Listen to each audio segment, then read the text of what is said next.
Arya est née dans une famille modeste, avec un père ouvrier et une mère au foyer.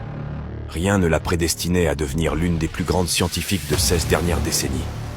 Malgré une scolarité normale, elle a rapidement décroché du système scolaire, confrontée à un avenir incertain après que son père a perdu son emploi en raison de l'automatisation par les IA. Depuis son enfance, Arya entend une voix intérieure l'appelant à un destin tracé.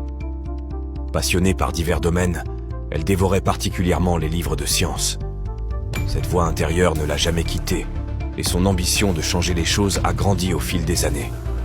Désormais, elle trouve une motivation à poursuivre ses études, non pas pour échapper à des opportunités limitées, mais pour contribuer à façonner un avenir différent, participant activement au changement de ce monde en perte de vitesse et de l'impact massif de l'automatisation.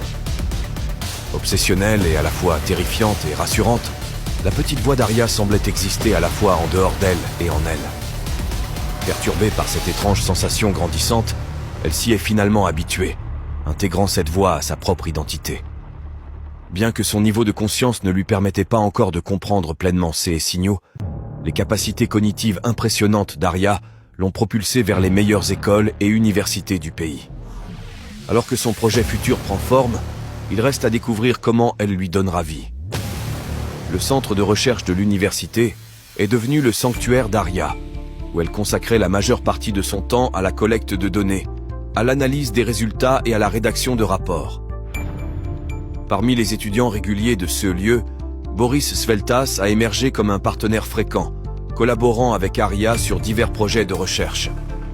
Leur alliance a rapidement révélé un point commun dans leur vision partagée de la science et du savoir, les conduisant à se poser une question cruciale. À quel moment tout a-t-il basculé vers la servitude des temps modernes ?